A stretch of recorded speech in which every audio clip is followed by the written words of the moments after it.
Boa noite para todo mundo. Hoje, 28 de fevereiro de 2023, de 2024, já tem 2 meses do ano e eu sigo falando 2023.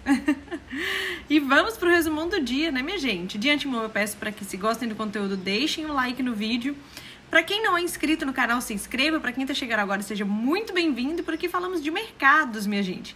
Então, vamos lá, né? Sem mais delongas, panorama aberto, vamos falar do dia de hoje. Bom, as bolsas da Ásia, elas fecham prioritariamente no negativo, com destaque para a negatividade das bolsas da China, por um fator específico que nós tivemos por lá. Um credor de uma das grandes imobiliárias da China, a Country Garden, eu não sei se vocês se recordam, mas a Country Garden, ela já deu alguns problemas, alguns ruídos no passado. Ela não é tão grande quanto a Evergrande, tá? Mas ela é grande, ela tem peso no setor imobiliário todo da China como um todo, assim, ela tem sua relevância, vai. E aí um dos credores, ele pediu a liquidação da empresa lá no Tribunal de Hong Kong por uma dívida não paga dessa empresa. Na verdade, há indícios aí de que a Country Garden estava se aproveitando dos benefícios que o governo estava dando aí para a recuperação do setor, tá? O governo chinês, ele estava adotando algumas medidas aí a fim de recuperar o setor imobiliário de construção da China, e a empresa aparentemente estava se beneficiando desses setores. Isto, gente, é um indício muito sério para a condução de como o governo chinês irá conduzir daqui para frente, caso isso se confirme. E talvez a gente nem fique sabendo, inclusive, né? Mas fato é que esse pedido de um credor pela liquidação da empresa no Tribunal de Hong Kong acabou derrubando as bolsas lá da Ásia, tá certo? Bom, quando a gente olha para commodities no negativo no dia de hoje, vale lembrar que durante a janela de negociação do minério de ferro na madrugada, essa notícia não havia saído da Country Garden, tá? E aí ela estava até no positivo, apesar da cotação estar menor do que no dia de ontem, nessa janela em específica de negociação de minério na madrugada, o minério de ferro estava no positivo. Acontece que nas janelas seguintes de reabertura e de negociação dessa commodity, aí o minério se ajusta à situação vivida lá na China, tá? E essa negatividade, ela se reflete na cotação da nossa Vale, que acaba pesando também. Além de ruídos políticos que nós tivemos aqui em relação a falas do presidente Lula sobre a condução e o direcionamento da Vale em relação ao governo atual, tá? Bom, mas de qualquer forma estamos falando de commodities agora. Nós tivemos o minério de ferro então no negativo e o petróleo também, minha gente. O petróleo tá no negativo aqui, mas de novo, a gente ainda tá navegando num range aguardando um drive maior, tá? De novo, eu repito para vocês, a expectativa dessa reunião de março da OPEP, inclusive já tem se especulado no mercado de que os membros da OPEP, eles vão estender o corte de produção por mais alguns meses, mas isso vai ser confirmado somente na reunião, tá? Bom, então, cenário de commodities no negativo no dia de hoje, certo? Bom, quando a gente vem aqui para a Europa, as bolsas da Europa sem direcionamento único de novo, sem um drive específico de novo, tá? Nós tivemos na Europa especificamente a divulgação da confiança do consumidor, que veio totalmente em linha com o que era esperado, então acabou não fazendo preço no mercado, tá? E a gente vai falar da divulgação do PIB lá dos Estados Unidos. Eu separei para vocês aqui o calendário do Investing pra gente olhar juntos. Os dados vieram relativamente em linha, apesar de mostrar uma certa fraqueza, mas vale lembrar, eu até falei para vocês isso no resumão de ontem, que o PIB, minha gente, ele é um dado antigo, ele é um dado, pra vocês terem noção, um dado que foi divulgado hoje, ele é o dado do 4º trimestre do ano passado, tá? Então, assim, dentre os indicadores que vão ser divulgados essa semana nos Estados Unidos, o PIB, que é um dado lá de 2023, né? Nós estamos entrando em março, praticamente. O PIB, que era um dado lá de 2023, tem sua relevância? Tem, um indicador de atividade, ok, né? Se viesse alguma coisa muito fora, com certeza traria volatilidade. Mas o dado de amanhã, que é o PCE, que é a inflação oficial, inclusive usada pelo Banco Central americano, é um dado mais recente e é um dado de inflação, né? Então, assim, a expectativa está muito, muito, muito maior para o dado de amanhã do que para o dado de hoje, tá? Então, isso também não trouxe nenhum direcionamento. Nós estamos falando agora das bolsas da Europa. Isso também não trouxe nenhum direcionamento específico, a divulgação do PIB dos Estados Unidos, para as bolsas da Europa. Elas se mantiveram ali dentro de uma estabilidade e sem um direcionamento único por lá, ok? Bom, Quando a gente olha para as bolsas dos Estados Unidos, as bolsas dos Estados Unidos se mantiveram no campo negativo, principalmente depois da divulgação do PIB, tá? E a gente vai abrir aqui, mas ainda assim seguimos num processo de realização de máximas históricas que as bolsas dos Estados Unidos vêm atuando desde o início do ano, né? E aguardando o drive de amanhã, tá? Aguardando o drive de amanhã. Mas, de qualquer forma, a gente tem bolsas dos Estados Unidos no negativo. Quando a gente abre o calendário aqui, dá pra ver aí, né?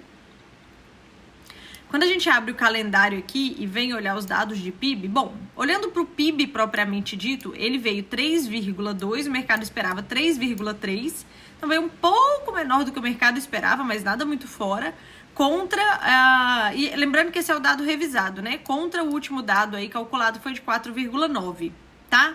Então, assim, o PIB em si, ele mostra uma certa fraqueza da atividade, tá? Apesar de ter vindo praticamente em linha. Porém, quando a gente olha o núcleo de preços do PCE, ele ficou um pouquinho mais alto do que o mercado esperava e do que o último dado.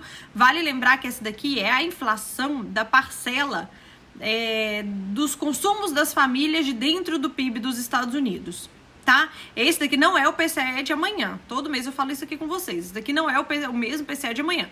Esse daqui é um cálculo do PCE que compõe uma parcela do PIB dos Estados Unidos relacionada ao consumo das famílias, tá? Então, assim, ele veio, apesar do PIB ter vindo em linha, um pouco em queda em relação ao que o mercado esperava e ao último dado, o núcleo de preços do PCE, ou seja, a inflação que compete ao PIB, ela veio um pouco maior. E quando a gente olha essa linha aqui, ó, gastos dos consumidores, aí ele realmente, ele fica entre, né, o último dado e o que o mercado esperava. O mercado esperava uma fraqueza, porém, os consumidores seguem gastando bastante lá nos Estados Unidos. De novo, é um dado do quarto trimestre, mas essa composição de dados aqui trouxe para o mercado a expectativa de que, de fato, o Banco Central americano está correto no sentido de não adiantar tanto aí os cortes de juros por lá. Inclusive, é a primeira vez no ano em que o mercado e o Banco Central americano estão alinhados em relação às expectativas de corte de juros para esse ano por lá. O Banco Central americano vem falando aí de, em média, 3 cortes, até 3 cortes de juros nos Estados Unidos, enquanto que o mercado ele já chegou a precificar 10, ele já chegou a precificar 9 cortes esse ano, tá? E aí ele foi reduzindo essa expectativa, estava em 6, e hoje o mercado também precifica 3 cortes de juros lá nos Estados Unidos este ano. Então é a primeira vez que eles, tanto o mercado quanto o Banco Central americano, estão alinhados aí em relação ao corte de juros por lá, tá? E aí, essa questão de cortar os juros um pouco mais para frente lá nos Estados Unidos mantiveram as bolsas no negativo por lá, mas de novo, é um negativo, não é um negativo de risk off, né? Não é aquele negativo de risco mesmo, de aversão a risco, né?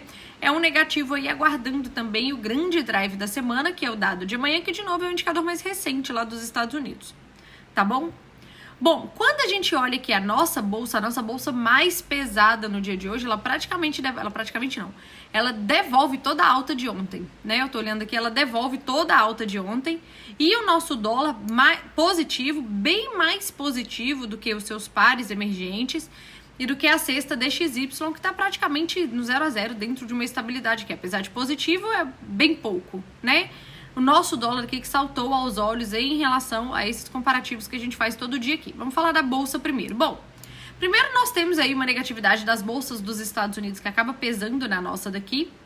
Mas em especial, minha gente, a gente tem um cenário de queda de commodities, tá?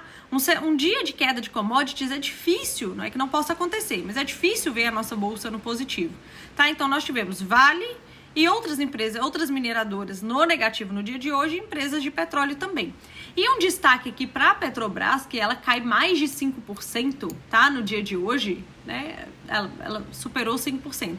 Ela cai mais de 5% no dia de hoje por conta de uma fala do seu presidente, o Jean Paul Prats, para uma entrevista da Bloomberg, se eu não me engano, em que ele joga um balde de água fria nos acionistas da Petrobras, porque os acionistas, eles estavam esperando dividendos enormes, assim, para serem divulgados agora nesse próximo balanço da Petro, tá? E o Jean Paul Prats já sinalizou que aparentemente eles não vão distribuir tanto dividendo assim não, porque eles querem usar parte desse dinheiro para a transição energética da empresa, tá? Essa notícia foi um balde de água fria no mercado, que acabou fazendo com que as ações da Petrobras, depois dessa notícia, afundassem em mais de 5%. E vale lembrar que a Petro tem um peso relevante no nosso Ibov. Então, sim, isso acaba corroborando para uma negatividade um pouco mais forte do nosso Ibov aqui, tá?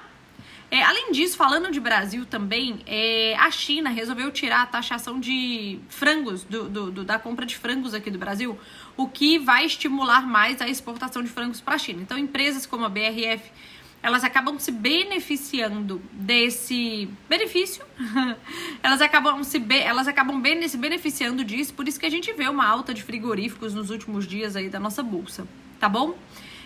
Além disso também, o que mais? Sim, ontem o presidente Lula, ele assinou a medida provisória que mantém a desoneração da folha, tá? Então, essa aí acaba sendo uma derrota para o governo, que queria a reoneração da folha de qualquer forma, nem que fosse escalonada e etc.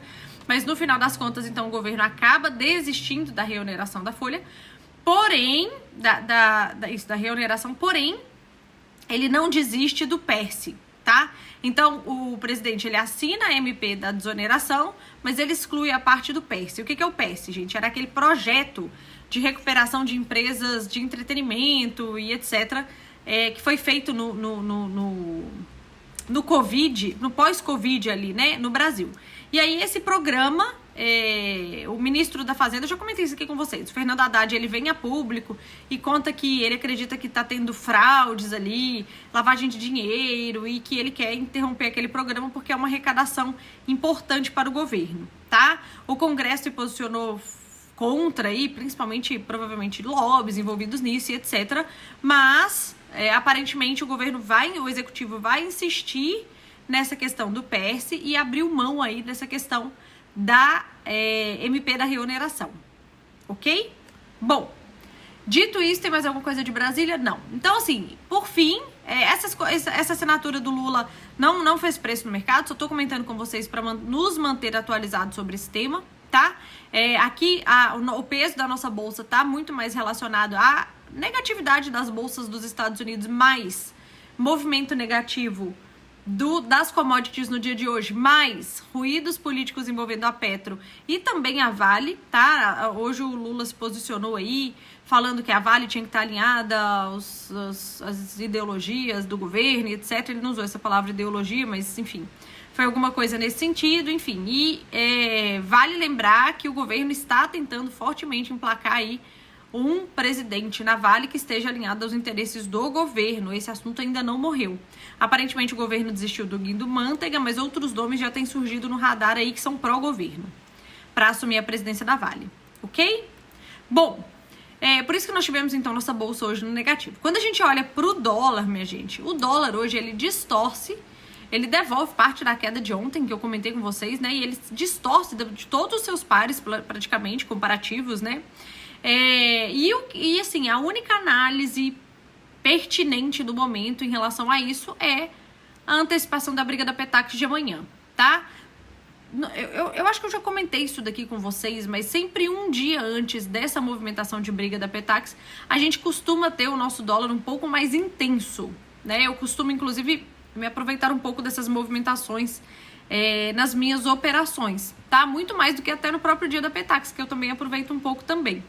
Mas a gente se descorrelaciona, nós tivemos os DIs dentro de uma estabilidade hoje, tá? Então não tivemos juros fortes o suficiente para provocar essa movimentação forte no dólar, não tivemos o dólar muito forte no mundo que justificasse o acompanhamento do nosso dólar aqui frente aos outros pares de moedas do mundo, né? Na verdade, então, a gente fica aí por conta da Petax para toda essa movimentação do dólar. Então, vamos acompanhar aí como é que vai ser amanhã. Amanhã a gente tem briga da Petax e amanhã a gente tem divulgação do PCE nos Estados Unidos. Tende a ser um dia interessante. Cuidado para quem opera e tem um pouco de dificuldade nessa parte de correlações e contextos, tá? Porque senão a pessoa pode se machucar no dia de amanhã, tá bom? Mas é isso, minha gente. Então, tá, olha, amanhã eu não vou fazer resumão, tá? Já avisando de antemão, porque deixa eu voltar pra tela cheia aqui, né? Peraí, tela cheia. Amanhã eu não vou fazer resumão porque eu vou ter uma consulta médica. Isso vai fazer parte da minha rotina agora por algum tempinho. Peço a compreensão de todos, certa, na verdade, da compreensão de todos. E a consulta vai ser bem no final da tarde. E depois eu já tenho um outro compromisso, que eu comecei a fazer algumas atividades físicas direcionadas para o meu momento de gestação. Então amanhã eu não vou conseguir fazer resumão para vocês, mas eu abordo todo o tema da semana no vídeo de domingo, tá bom? Beijo e boas operações amanhã e boas operações na sexta-feira. E se quiserem falar alguma coisa específica comigo, pode me mandar no direct que a gente conversa, tá bom? Tchau!